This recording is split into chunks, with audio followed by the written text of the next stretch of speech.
Hello all, my name is Pranita Mundra. Over the years, we have seen that aerospace industry has been monopolized by government, but after the launch of Falcon 9 by SpaceX, an American private enterprise, people have started looking towards commercialization of space industry. Today I will be talking about one such company that started in India named Bellatrix Aerospace.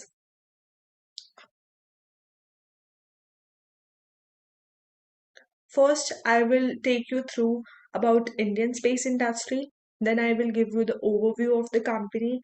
Then I will be explaining about the rocket that the company is planning to launch.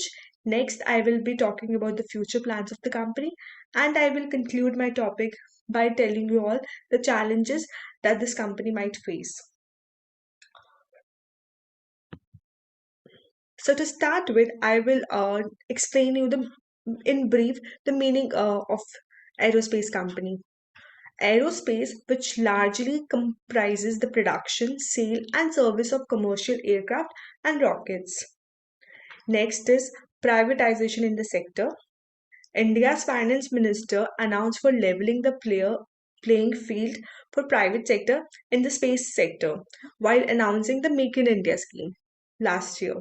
In order to enhance the diffusion of space technology and boost space economy within the country, Department of Space desires to encourage the participation of private companies in space activities.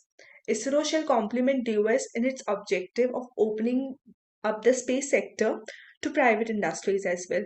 The Union government opened India's space programs to private players. The Union Cabinet government opened India's space program to private players, which was headed by Narendra Modi, our PM. This will unlock India's potential in the space sector.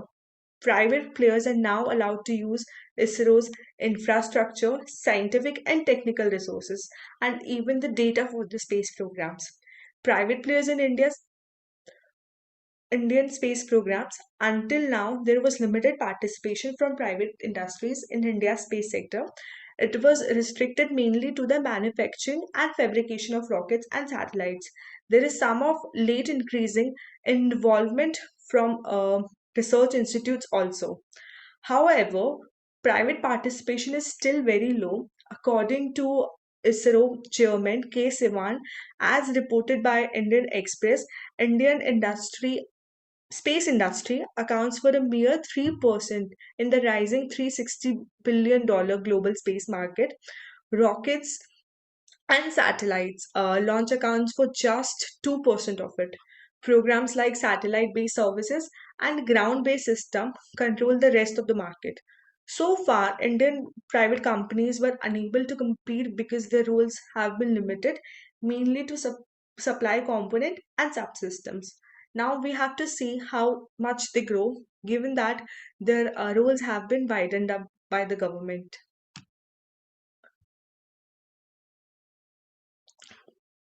The company Bellatrix started in 2014 in Bangalore. The founders are Mohan M. Ganapathy and Yashas Karnanam. It is the first startup in India that has begun working on technology development with the Indian Space Research Organization. The company has in total of 9 investors, and one of them is Deepika Padukone. The company has at present 14 employees, and last year the company raised 3 millions. Now it is planning to increase the employee size. Bellatrix is building propulsion system for all sizes of satellites. The aim is to be global player, and the company wants to be eventually set up its offices in the US and Europe. The company also won the Best on Campus award organized by Economic Times Startup Awards 2020. So now I will be explaining you about the rocket that the company will launch. So, so the first part is payload.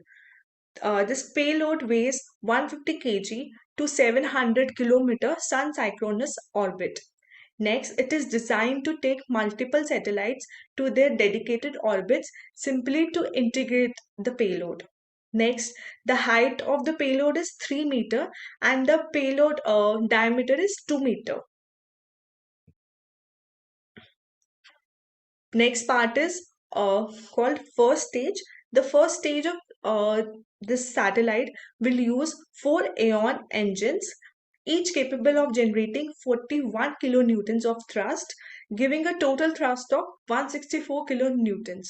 This stage is designed for multiple restart capability. The Aeon engine will feature turbo pumps driven by brushless DC motors powered by advanced batteries. This will eliminate the need for complex turbo machinery and plumbing. And lastly, the second stage. This stage of satellites satellite will use a single Aeon engine. This stage is optimized for vacuum operation at a down rate 21 kilonewton thrust. This stage is also designed for multiple restart capability. The cost would be around 15 crore, which is very less. In both the stages, the satellite will use liquid methane and liquid oxygen as its propellants. These are clean urban fuels. Clean burning do not produce carbon compounds, that is coking, making it easier for reuse. This combination also provides high specific impulse. Many rocket engines employ helium pressurization system, which is extremely complex and carries certain amount of risk. This type of engine are autogenously pressurized, thus simplifying the design and eliminating the risk of explosion. So the future plans of the company is, the first plan is to launch its satellite named Chetak in the year 2023. The company is planning to make engines by using satellite propulsion options. This I will be explaining you in the next slide. Next, we have seen the progress as soon as the internet came. But for the next level progress, we need to access the space. Since the cost to enter space is quite high, the company is focusing to bring down this cost. Several decades have passed ever since the first rocket reached space. Even today, the cost of to travel space is exorbitantly high. Bringing down the cost of access to space will change our lives, as space is the gateway to the future of mankind. With advances in technology, nanosatellites are becoming more and more capable. The company offers a simple and reliable dedicated nanosatellite launch vehicle with an aim to make nanosatellite launches more affordable than ever before. As I told you in the previous slide, Chetak is a two-stage vehicle where the first stage is designed for reuse. Both the stages of Chetak will use liquid methane as fuel. Chetak features an all carbon composite construction.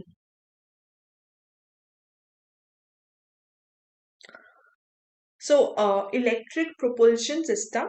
The, the Bellatrix electric propulsion system consists of microwave plasma thrusters powered by water. It is eco-friendly and has a better thrust to power ratio than existing electric propulsion engines. An engine made through this system requires very less fuel and hence it reduces the overall weight of the satellite. A compact satellite can be made.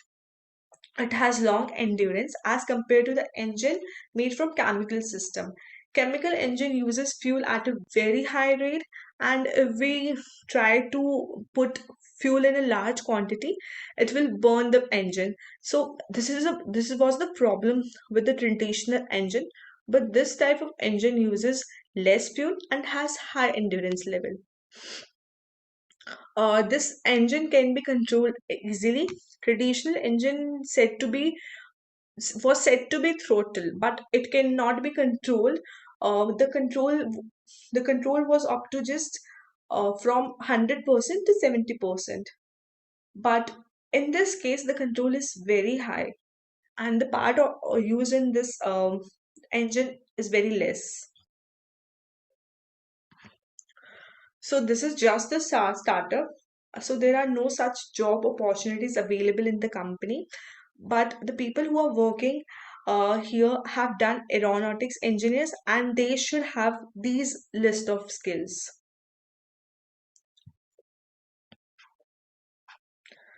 So the challenges that this company may face is can be maybe because of due to unclear government regulation, though the government has announced that the private player may enter the industry, but the government has not described to what extent they can enter the industry.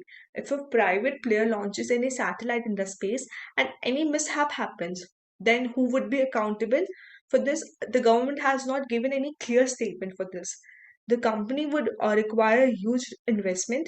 Right now the company has enough investment, and since the company is focusing more on r&d, and r&d requires a bulk inflow of money time and time again, as the company would require more manpower for the launch in the coming years.